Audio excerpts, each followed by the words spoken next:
Hello everyone. I'll be showing you some basic yoga practices that you can do while you're sitting on a chair. If you have any immobility that doesn't allow you to sit down on the mat, you can do the same practices on the chair in a modified way so that you get the same kind of benefits.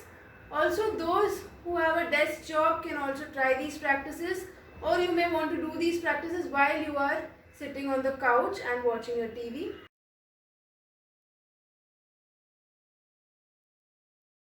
The first practice that we'll be doing is Pavan Muktasan. A very good practice to release the abdominal fat, to release any tension in your organs in the abdominal region. If you have any problem of constipation or digestion issues, this practice is going to give you a lot of benefits. When you bend down and take the leg up, your spinal muscles are getting stretched, so very good practice to tone up your back muscles. Again, increases the blood circulation around the abdominal region, to actually massages your abdominal organs and increases the efficiency. When you're bending down and you're breathing, you're increasing your lung capacity and thus improving the functioning of your respiratory system. Let's start. I'll just demonstrate it once before we do the practice together. You will want to lift your leg up, maintaining your posture. You will hug the knee with your hands, bring it up, and then slowly start bending your neck down. To release, you will release the neck first and then slowly place your leg down. Okay? Try to not compromise your posture by slouching down. If you have any spondylosis, maybe lumbar spondylosis or cervical or neck spondylosis, slouching down will just increase the, worsen the condition. If you flex the neck, your neck pain may aggravate, so you will not flex the neck, but maintain the posture only by taking the knee up. Okay, let's start. Placing both your feet firmly on the ground. You want to relax your left leg, lift your right leg up, hug your knee, and then slowly start bending your neck. To release, you will look up and slowly relax your leg. Just in case you have arthritis, you will not hold the leg at the shin, but instead place your hands between your calf and your thigh. Lift your leg up and maintain this posture.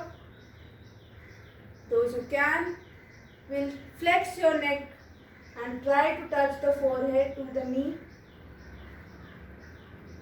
Slowly to release, you will look up, relax your leg and come into the relaxation position.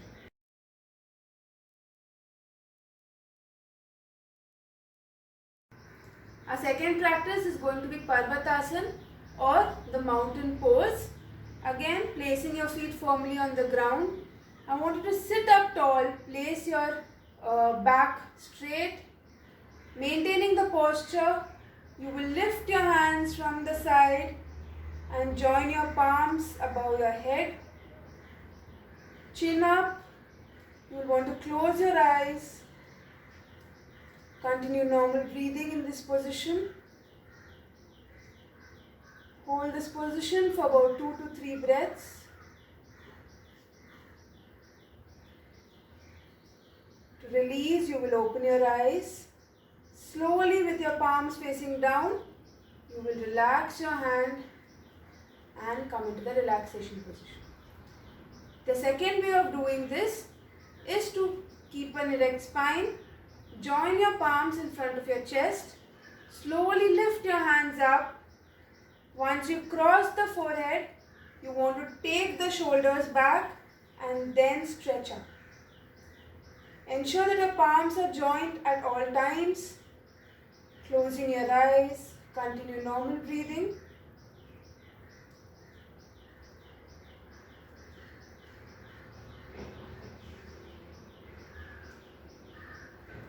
To release, and slowly open your eyes. Bring your hands down till your crown taking your shoulders forward. You will bring the palms down to the chest and relax. Some of the benefits of this practice is that it helps to tone your back muscles. It's stretching your back muscles completely, tones the core muscles, that is muscles around your abdomen and your low back region. It's a very good practice for those suffering from asthma or any respiratory condition. When you're stretching up, you're increasing the capacity of your lungs. So the amount of oxygen that you inhale in will help your lungs to inflate a little more, and when you relax, the lungs are pushing out all the stale air out, so thereby increasing the respiratory function. Again, for kids who are below the age of 16 to 18, can practice this to increase their height. It's very good for their growth and development.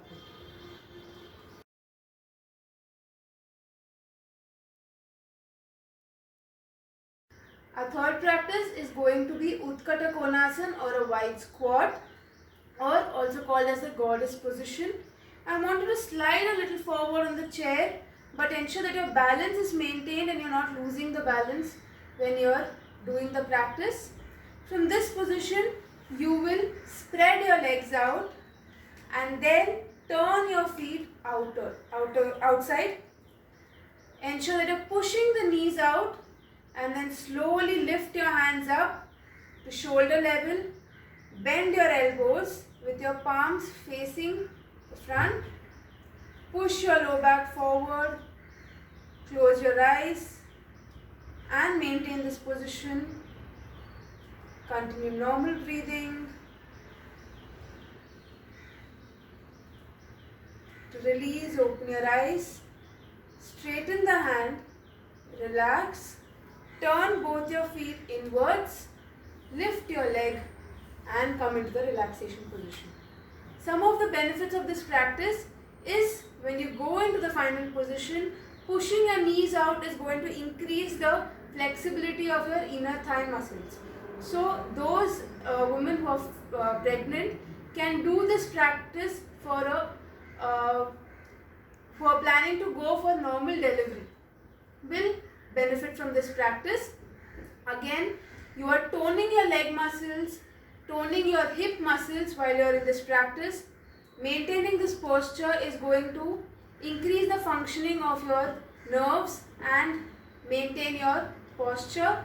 Again, when you are taking your hands up in this position, you are pushing your shoulders back, pushing the shoulder blades back. So you are maintaining an erect spine from your neck to your low back.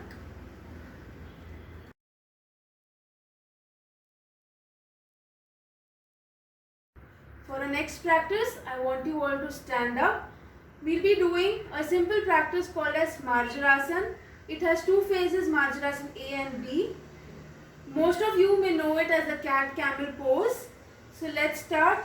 For that, I want you to ensure that the chair is firmly placed against maybe your sofa or a wall, so that it doesn't move while you're doing the practice.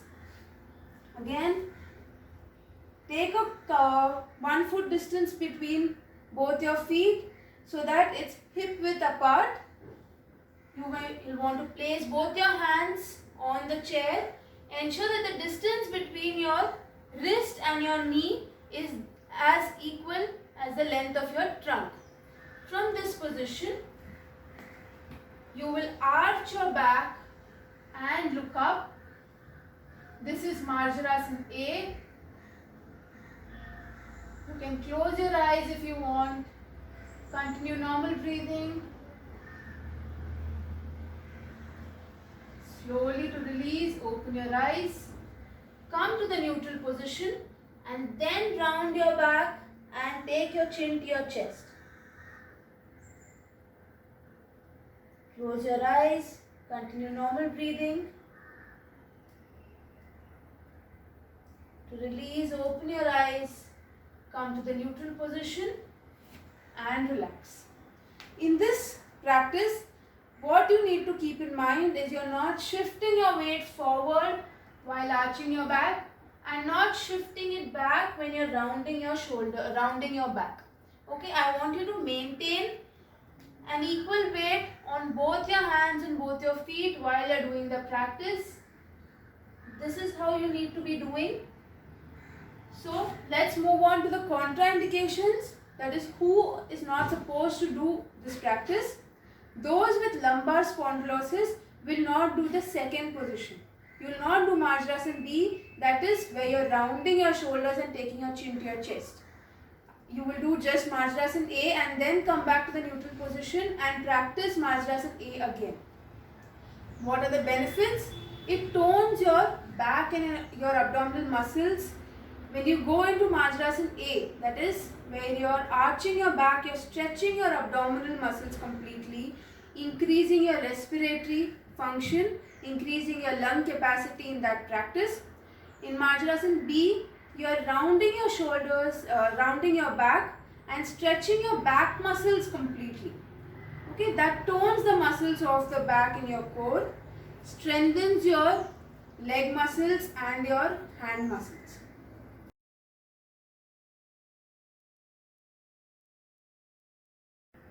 Our next practice is going to be Thripad Marjarasan. As the name suggests, it's Thripad, three-legged Marjarasan. Your rules for going into the position remain the same as the previous position, but the only difference is that your feet will be joined in this practice. Okay, let me demonstrate the practice for you. Placing both your hands on the chair, maintaining your balance, you will drag the right leg back. Slowly raise the right leg up and look straight. Try to maintain your weight on both your hands and your left leg. To release, you will look down and simultaneously bring the leg down. Drag it forward. Relax the right leg. Drag the left leg back. Slowly raise the leg up while you look straight. Keep the knee and your elbows soft. You will not lock it in the straight position. To release, you will look down. Bring the leg down, drag it forward and relax. The mistake that you may probably make is shifting your weight to one side. So if I am doing the right side, if I am dragging the right leg out, I may shift the weight to the left side and that will cause a twist at the hips. Try to avoid this. You will want to ensure that you are placing both your hands firmly on the chair and maintaining your weight and balancing yourself. Focus on one point and maintain the final position. Benefits. It's going to increase the strength of your legs and your arms. It's going to increase your balance. It's going to increase your concentration and your focus levels. So you will see that if you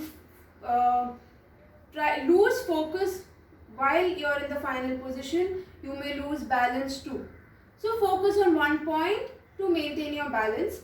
Gradually, with regular practice, you will be able to lift your leg a little more higher and hold the position for a little more longer time.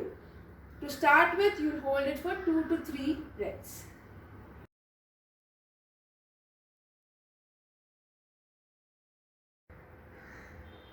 Our next practice is going to be Uttita Ashwasanchalanasana. For this, I want you to turn the chair the other way round and ensure that it's firmly fixed to the wall or your sofa. For this, placing both your hands on the backrest, you will step one leg forward, the other leg at the back. Bend your right knee or the leg that's in the front and lift the heel of the leg that's at the back. So your forward leg knee is bent and the leg that's at the back is completely straight. In this position, you can also go and do a backward bend. To release, you will slowly release the backward bend. Release the knee bend, come into the standing position. Bring your left leg forward. Place your right leg back. bend the left knee. Keeping the right knee straight, you will raise the right heel up and then you can do a backward bend to release again. Release the backward bend first, release the knee bend, come to the standing position and relax. Benefits of this practice is that the leg that's at the back, so if I'm taking my right leg at the back and bending the left knee, my muscles that are at the front of the right thigh are getting stretched, my calf muscle is getting stretched, and then when I do a backward bend, my abdominal muscles are getting stretched, strengthening my lower back muscles. The leg that's at the front is taking the weight of the body, so it's getting strengthened. The muscles are getting toned. Again, very good practice if you have sciatica. The leg that's at the back, it's getting completely stretched, so any tension of the nerves is going to get released.